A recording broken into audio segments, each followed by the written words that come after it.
అదే RTV app వార్తల్ని క్షణాల్లో చదివే అవకాశం ఉంటుంది. ఒక న్యూస్ పేపర్, ఒక టెలివిజన్ ఛానల్ మీ చేతుల్లో ఎప్పుడూ ఉంటాయి. సదరన్ స్టేట్స్ మీటింగ్ జరిగినప్పుడు హోంమంత్రి గారి అధ్యక్షతన కొండ బద్దలుగొట్టినట్టు అప్పుడున్న ముఖ్యమంత్రి జగన్మోహన్ రెడ్డి గారు క్లియర్గా ఆంధ్రప్రదేశ్కి జరుగుతున్న అన్యాయాల గురించి లేవనెత్తిన తర్వాత అప్పుడు ఈ కమిటీ ఏర్పాటు చేయడం జరిగింది. ఈ కమిటీ ఏర్పాటు చేసిన తర్వాత ఢిల్లీలో కనీస పక్షాన్ని 3-4 సార్లు ఈ 2 రాష్ట్రాలకు సంబంధించిన సిఎస్లు కూర్చున్నారు. ఇది మర్చిపోబాకండి ఈ సందర్భంగా తెలియపరుస్తున్నారు. ఎక్కడైనా ఒక అడుగు పైకి వెళ్ళిన తర్వాత అక్కడి నుంచి మనం ముందుకు వెళ్ళాలి, అంతేగాని దాన్ని మొత్తం స్క్రాప్ చేసి 0 నుంచి వస్తామనడము అది సరైన పద్ధతి కాదు అని నేను భావిస్తూ ఉన్నాను. ఇది కాకుండా నిన్న ఒకటి ఆశ్చర్యపరిచిన విషయం ఏమిటంటే, తెలంగాణకి సంబంధించి ఉప ముఖ్యమంత్రి వర్యులు బట్టి విక్రమార్క గారు వచ్చారు. మరి ఆంధ్రప్రదేశ్కి సంబంధించి ఉప ముఖ్యమంత్రి వర్యులు శ్రీ కొనిదెల పవన్ కళ్యాణ్ గారిని ఎందుకు ఆహ్వానించలేదో నాకైతే అర్థం కాలేదు. మరి ఎందుచేతనంటే ఆ గౌరవం ఇవ్వాలి. ఇవాళ తెలుగుదేశం పార్టీ ఎన్డీఏ ప్రభుత్వం అధికారంలో ఉంది అని అంటే అది 100కి 99 మార్కులు పవన్ కళ్యాణ్ గారికి ఇవ్వాలి. ఎందుకంటే ఆయన యొక్క తిరిగిన విధానం కానీ, లేకపోతే ఆయన కమ్యూనిటీకి సంబంధించి పాలరైజేషన్ కానీ, లేకపోతే ఆయన ఫ్యాన్ బేస్ కానీ, ఇవన్నీ కూడా కొంత యాడ్ ఆన్ అయింది, చాలా మటుకు యాడ్ ఆన్ అయింది. మరి ఆయన్ని నెగ్లెక్ట్ చేసి నిన్న మీటింగ్ జరిగింది. ఇది ఎందుకంటే మొత్తము ప్రపంచవ్యాప్తంగా ఉన్న తెలుగువారందరూ కూడా ఈ మీటింగ్ యొక్క సారాంశం గురించి వెయిట్ చేశారు. మరి అక్కడ ఏమీ కనబడలే. మరి కనీసము కొంత ఫేస్ వాల్యూ ఉన్న పవన్ కళ్యాణ్ గారిని కూడా తీసుకుని వెళ్తే దానికి ఇంకా యాడ్ ఆన్ వాల్యూ వచ్చి ఉండేదనేది నా తాలూకా అభిప్రాయం. ఈ అంశాలతో పాటు కూడా మన విభజన చట్టంలో ఆంధ్రప్రదేశ్కి రావాల్సిన విద్యుత్ బకాయిలు ఇవాళ సుమారుగా చూస్తే 7,200 కోట్ల రూపాయలు ఉంది. మరి దాని గురించి మరి ఏం ప్రస్తావన చేశారో మరి అర్థం కాలేదు. ఇది కాకుండా వాళ్ళు వార్తలు కూడా వచ్చిన అంశం ఏంటంటే, భద్రాచలం దగ్గర సంబంధించి ఒక 5 గ్రామాలని కలపాలనే అంశం గురించి కూడా వార్తలు వచ్చినాయి. మరి ఇవన్నిటికీ కూడా ఖండన ఇవ్వాల్సిన అవసరం ఉంది. ఏవైతే మీడియాల్లో వార్తలు వస్తూ ఉన్నాయో ఇవన్నీ పుకార్లే అని ఖండన ఇవ్వాల్సిన అవసరం ఉంది. ఇది కాకుండా మరి విభజనకు సంబంధించి నీటిపారుదల ప్రాజెక్టులకి సంబంధించి ఎక్కడా కూడా మరి ఏం ప్రస్తావన చేశారో.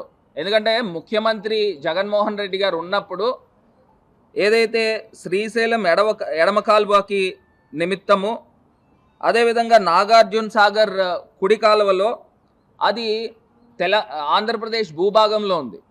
ఆ స్పిల్వేకి సంబంధించిన భాగాన్ని కూడా వైఎస్ఆర్సీపీ అధికారంలో ఉన్నప్పుడు మనం హ్యాండ్ ఓవర్ చేసుకోవడం కూడా జరిగింది.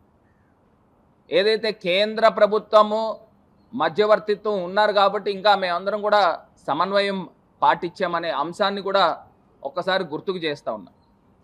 మరి ఇవాళ ఇన్ని ఆస్తులు ఆంధ్రప్రదేశ్కి రావాల్సినవి ఉన్నాయి. మరి వీళ్ళు టైం ఫ్రేమ్ పెట్టారు, 14 రోజులు టైం ఫ్రేము. సిఎస్ లెవెల్లో కాకపోతే మంత్రుల లెవెల్ అన్నారు, మంత్రుల లెవెల్ కాకపోతే ముఖ్యమంత్రి లెవెల్లో అన్నారు. నాకేదో ఒకటి అర్థం కాని అంశం ఏంటంటే, ఇది చాలా జటిలమైన సమస్య. ఈ జటిలమైన సమస్య హై లెవెల్ కమిటీలోనే జరగాల. ఏదో 2 ముఖ్యమంత్రులు కూర్చున్నారు ఇది పరిష్కరించుకుందామంటే జరగదు. ఎందుచేతనంటే కేంద్ర పెద్దలు కూడా దీనిపైన కూర్చుని, ఎందుకంటే విభజన చేసిందే కేంద్ర ప్రభుత్వం. మరి ఆల్రెడీ ఒక కమిటీ ఉన్నప్పుడు మళ్ళీ కొత్త కమిటీ వేయడం ఏంటనేది ఆశ్చర్యం అనిపిస్తూ ఉంది.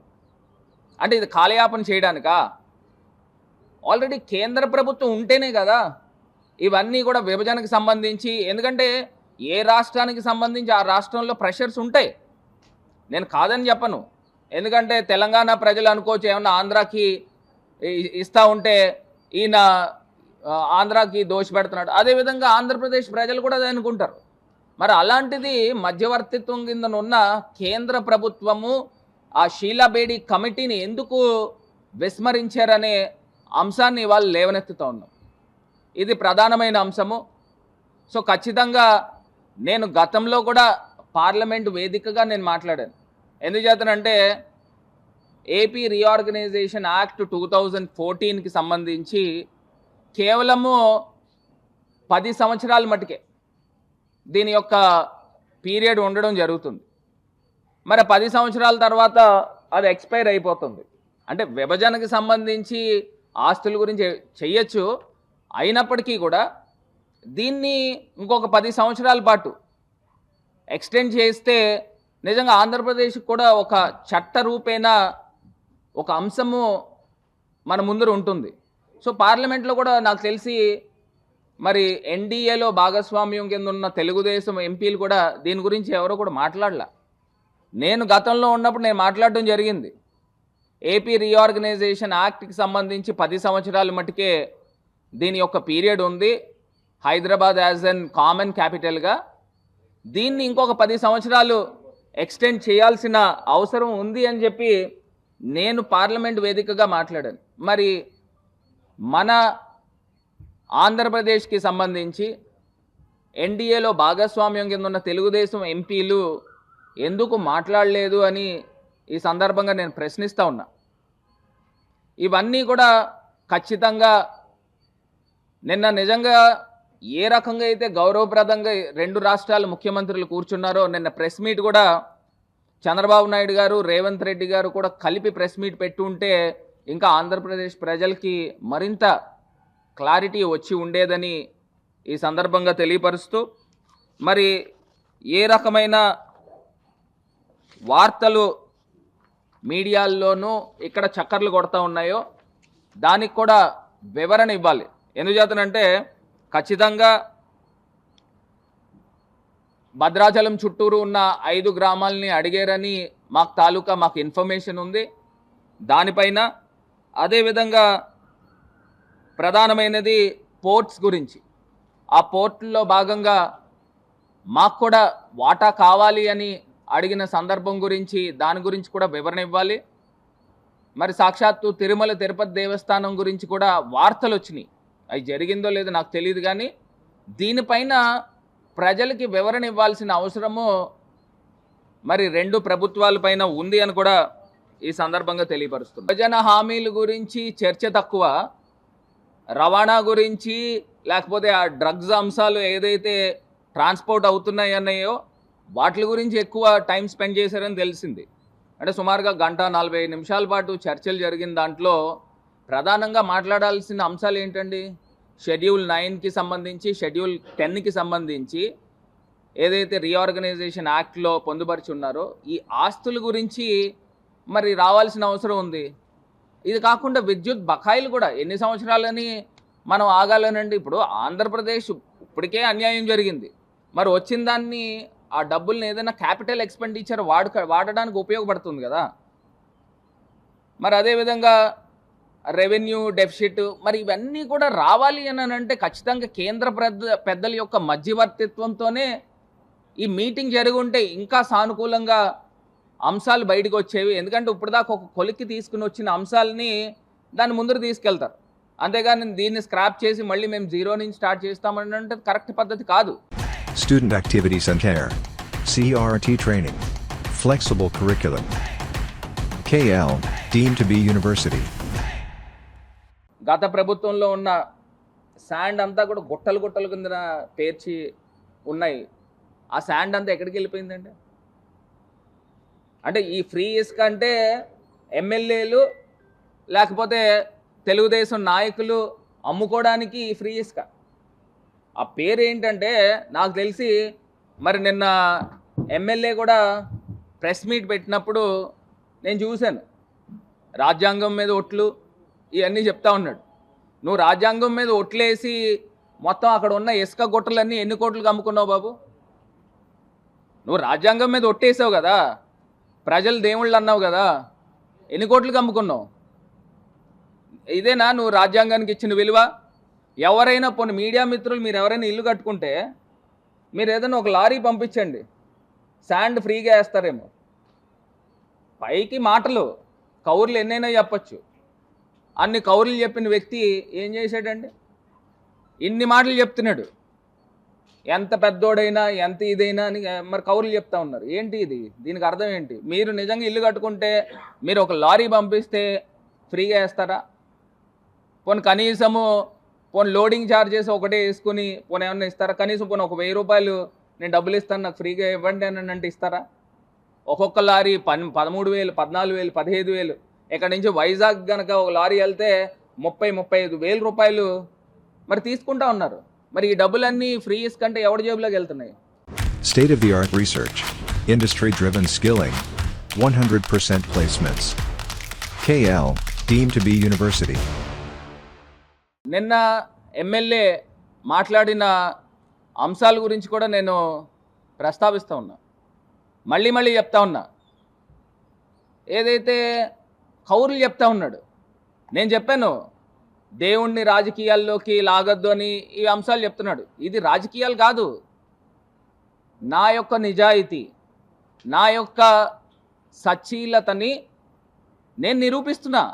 అంటే నేను తప్పు చేయలేను అని ఎక్కడికైనా వచ్చి నేను ఒట్టేస్తాను.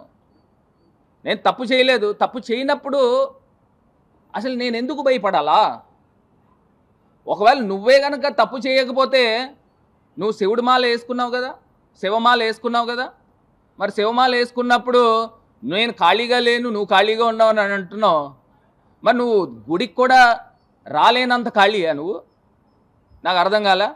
మళ్ళీ నువ్వు మాట్లాడిన దాంట్లో వాడు వీడు అని మాట్లాడుతున్నావు. నోరు అదుపులో పెట్టుకుని మాట్లాడితే గౌరవంగా ఉంటుంది. నేను కూడా అదే స్థాయిలో పదజాలంతో మాట్లాడగలను. మరి నీకున్న సంస్కారం ఇదేనేమో, మీ ఇంట్లో వాళ్ళు నేర్పించిన సంస్కారం వాడు వీడు అండమేమో. నీ సంస్కారం ఏంటో ఏదో పెద్ద కౌరులు చెప్తా ఉన్నావు. నేను మళ్ళీ మొత్తుకుంటా ఉన్నా, ఎవరైతే ఆ వ్యక్తి 6 నెలల ముందు మాట్లాడారో, 6 నెలల ముందు మా పార్టీలోకి వచ్చాడని ఏదైతే పోలీస్ వారు స్టేట్మెంట్ ఇచ్చారో దాన్ని సవరించుకోవాలి. కరెక్ట్గా నెల 10 రోజుల ముందు వచ్చాడు, ఎలక్షన్స్ ముందు. మరి దానికి ఏ రకంగా మీరు ఆపాదిస్తున్నారో నాకు తెలియలే. నువ్వేదో పెద్ద ఆయన ఏదో మాట్లాడుతున్నాడనే పదాలు మాట్లాడు. ఇప్పుడు ఎలక్షన్స్ టైంలో ఒక్కొక్కళ్ళు 100 ఫోన్లు మాట్లాడతారండి. ఇప్పుడు ఈయన నాకు 100 ఫోన్లు చేయొచ్చు ఒకరోజే, లేదా ఈయన నాకు 50 ఫోన్లు చేయొచ్చు ఒకరోజే. అంత మాత్రాన నీ దగ్గర ఉన్న ఎవిడెన్స్ ఉంటే నువ్వు ఎంత పెద్ద మనిషినైనా నువ్వు బయట పెట్టు, నాకేం అభ్యంతరం లేదు. నువ్వేదో A1, A2, A3 అని మాట్లాడుతున్నావు కదా, A20 దాకా పెట్టుకోవయ్యా, ఎవడొద్దన్నాడు? ఎవిడెన్సెన్స్ ఉంటే బయట పెట్టమనే నేను చెప్తా ఉన్నా. ఇవన్నీ కాకుండా నేనేమన్నా అప్పుడు మేము ఉన్నప్పుడు గుడి దగ్గరికి నేను రమ్మన్నానా, కొబ్బరికాయలు కొట్టమన్నానా, ప్రదక్షిణాలు తిరగమన్నానా? తప్పే ఉంది. నువ్వు నీతి నిజాయితీ సచ్చీలత ఉంటే వచ్చి ప్రమాణం చేయడానికి తప్పే ఉంది. నువ్వు ఒక మాట కూడా తోలనాడి మాట్లాడు. శివుడు పారిపోతాడనే పదాలు, శివయ్య పారిపోతాడనే పదాలు ఎట్లా మాట్లాడుతున్నావు? ఏంటి అహంకారమా? నువ్వు అయ్యింది కేవలం ఒక ఎమ్మెల్యే బాబు. ఎమ్మెల్యే 4 రోజులు కాలా. ఎమ్మెల్యే అంటే ఒక ఎమ్మెల్యే 175లో నువ్వు ఒకటివి. నువ్వేదో ఒక సీఎం కిందో డిప్యూటీ సీఎం కిందో మాట్లాడుతూ ఉన్నావు. ఏదో తమరు బఫూన్ ఫేస్ చూసి ప్రజలు ఓట్లేలా. పవన్ కళ్యాణ్ గారి యొక్క చరిష్మాతో నువ్వు గెలిచావు.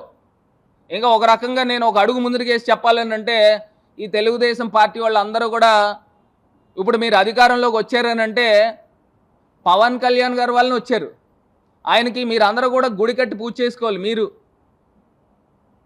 ఆయన లేకపోతే మీరేం అధికారంలోకి వచ్చే సందర్భాలు ఏం లేవు, అది మర్చిపోబాకండి. అది కాకుండా చంద్రబాబు నాయుడు గారు ఇచ్చిన అబద్ధపు బూటక హామీలు, అలవి కాని హామీలు. ఇప్పుడు నాకు ఎవరైనా ఒక 10,000 జీతం ఇస్తున్నారనుకోండి, ఆ పక్కన వాడు నేను 30,000 నీకు జీతం ఇస్తానంటే మనం ఏం చేస్తాము? సరే 30,000 దగ్గరికి వెళ్తాం కదా. న్యాచురల్గానే జగనన్న నేను ఒక్కరికి అమ్మఒడి ఇస్తానంటే, చంద్రబాబు నాయుడు గారు నేను 4 ఉంటే 4, 5 ఉంటే 5కి అమ్మఒడి ఇస్తానంటే నిజంగా ప్రజలు కూడా ఆశపడ్డారు.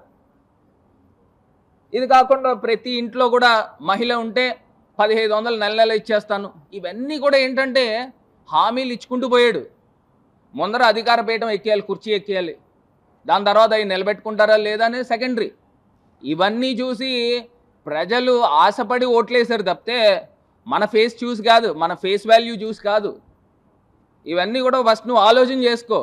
అసలు నువ్వెవడో కూడా రాజమండ్రిలో ఎవరికి కూడా పెద్దగా సరిగ్గా తెలీదు. నువ్వేదో నా గురించి మాట్లాడుతున్నావు కాబట్టి మిగతా ఛానల్లోనూ వీటిల్లోనూ తమరు ఫేస్ ఏదో చూపిస్తున్నారు. మన ఏదో మన గొప్పతనం ఏం కాదు.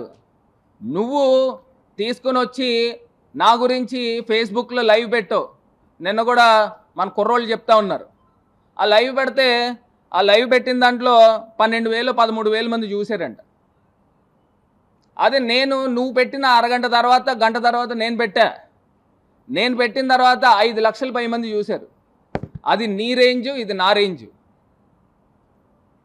నువ్వు పెడితే 10-12,000 మంది చూస్తున్నారు. నేను పెడితే 5 లక్షల పై మాట ప్రజలు చూస్తూ ఉన్నారు. ఏదో నువ్వు కూడా పోల్ చేసుకోవడమే. ఏదో తమర ఫేస్ చూసి తమరేం ఇక్కడ గెలవాలా ఫస్ట్ తెలుసుకోండి. ఇందులో కూడా మాకు రకరకాల అనుమానాలు ఉన్నాయి. ఇలాగా నేను ఇప్పుడు ఇందాక చెప్పానుగా, వీళ్ళందరినీ చూసి ప్రజలు గమ్మున ఆశపడి ఓట్లేశారు. ఇవన్నీ కూడా గుర్తుపెట్టుకో. ఖచ్చితంగా మీ పైన ఇంకా చాలా బృహత్తరమైన బాధ్యత ఉంది. ఏం బాధ్యత అంటే, ఇప్పుడు మీరు ఏవైతే హామీలు ఇచ్చారో ఇవన్నీ కూడా నిలబెట్టుకోండి. ప్రజలు కూడా ఎదురు చూస్తూ ఉన్నారు. ఈ పాటికి అమ్మఒడి రావాలా, ఎందుకు ఇవ్వాలా? ఈ పాటికి పిల్లలకి స్కూల్ డ్రెస్లు, యూనిఫామ్ల దగ్గర నుంచి బ్యాగుల దగ్గర నుంచి అన్నీ ఇవ్వాలా, ఎందుకు చేయలే? విద్యా దీవెన, వసతి దీవెన, రైతు భరోసా ఇవన్నీ కూడా రావాలా? ఈ పాటికి జగనన్న ఉండి ఇవన్నీ ఎప్పుడో అకౌంట్స్లో బటన్ నొక్కి ఉండేవారు, ప్రజలకి వెళ్ళుండే. ఇవన్నీ కూడా ఇవ్వలేదుగా. ఇవాళ కూరగాయల రేట్లు ఏంటి నాయన చెప్పండి. ఏదో పెద్ద పద్యాలు చెప్పారు కదా. కూరగాయలు ఏంటి ఇవాళ? టమాటా కానీ ఉల్లిపాయ కానీ రేట్లు ఏ రకంగా ఉన్నాయి? సామాన్యులు బతకగలరా? మాటలు చెప్పాలంటే ఎన్నైనా చెప్పచ్చు. ఇప్పుడు నేను ఇక్కడ రాజమండ్రిలో డెవలప్ చేసిన కంబాల చెరువుని సర్వనాశనం చేశాడు. మొత్తం అక్కడ ఉన్న వాళ్ళందరూ కూడా ముక్కులు మూసుకుని వెళ్తున్నారట. నేను డెవలప్ చేసిన ఓపెన్ థియేటర్ గురించి, సుబ్రహ్మణ్య మైదానం గురించి అఖిలపక్షం వేశారు. అవన్నీ పెద్ద పనోళ్ళలాగా, పోటుగాళ్ళలాగా అందరూ తిరిగారు. అందరూ తిరిగి తీసేస్తాం, మేము వచ్చిన తర్వాత తీసేస్తాం, డబ్బులను వృధా చేస్తున్నాడు, అది ఇది అని కాకమ్మ కౌరులు చెప్పారు. కానీ ఇప్పుడు చేసింది ఏంటండి? మొన్న వరల్డ్ కప్ ఫైనల్స్ జరిగితే 1,000 మంది వచ్చారు. 10,000 మంది. మనం కట్టించిన దాంట్లో 10,000 మంది వస్తే ఈ ఎమ్మెల్యే వెళ్ళి వాళ్ళతో పాటు కూర్చొని అక్కడ వీక్షించాడు. అది ఎవరు డెవలప్మెంట్ అయినా? నీదా నాదా? ఎన్ని కౌరులు చెప్పారు? మీ తెలుగుదేశం పార్టీ వాళ్ళు అఖిలపక్షం వేశారు. ఏమైంది అఖిలపక్షం? ఏమైంది బాబు? తీసేస్తా ఉన్నారు కదా, మరి ఎందుకు చూసావు? నిన్నటికి నిన్న కల్కి మూవీ జరిగితే ఆ వెహికల్ని తీసుకొచ్చి అక్కడ డిస్ప్లే చేశారు. ఎన్ని ఈవెంట్స్ జరుగుతూ ఉన్నాయి. ఆ డెవలప్మెంట్ నీదా నాదా? హ్యాపీ స్ట్రీట్ తీస్తావు. ఇవాళ ఉంటే 10,000 మంది పైన పేద ప్రజలు, మధ్యతరగతి ప్రజలు కుటుంబాలతో వచ్చి ఎంజాయ్ చేసేవారు. ఆడ తీసుకెళ్ళి ఆడ పెట్టావు కోట్లింగాల ఘాటు దగ్గర. ఆ ఘాటు దగ్గర ఏముంటాయి? మురికి నీళ్లు కంపు తప్పితే ఇక్కడ ఏం లేవు. అక్కడ తీసుకొచ్చి అక్కడ పెట్టా. ఎవడు వెళ్తున్నాడు? ఎవరు వెళ్ళరు. ఇప్పటికైనా బుద్ధి తెచ్చుకొని మళ్ళీ తీసుకొచ్చి బ్యాక్ టు పెవిలియన్కి రా. నేనేమి క్రెడిట్ కావాలంటే తీసుకో, తప్పేం లేదు. ఇంకా కావాలంటే సలహాలు ఇస్తాను నీకు. నువ్వు వయసులో నాకు పెద్దోడో చిన్నోడో నాకు తెలీదు, సలహాలు ఇస్తాను నీకు కావాలని. ఇవాళ తీసుకుని వచ్చి ఇక్కడ లాలా చెరువు దగ్గర యోగా పార్క్ నేను డిజైన్ చేయించి, అది మున్సిపల్ నిధులే అనుకుంటా నాకు తెలిసి, అది తీసుకొచ్చి యోగా పార్క్ పెద్ద పెద్ద స్టాచ్యూస్ డిజైన్ చేయించాం. అది ఇన్స్టాల్ చేస్తూ ఉన్నారు. దగ్గరుండి అవి చూసుకో.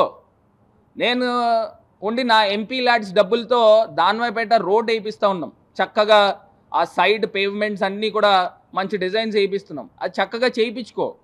మంచి మంచి లైట్స్ ఆర్డర్ చేసాం నా ఎంపీ ల్యాడ్స్ డబ్బులతోనే.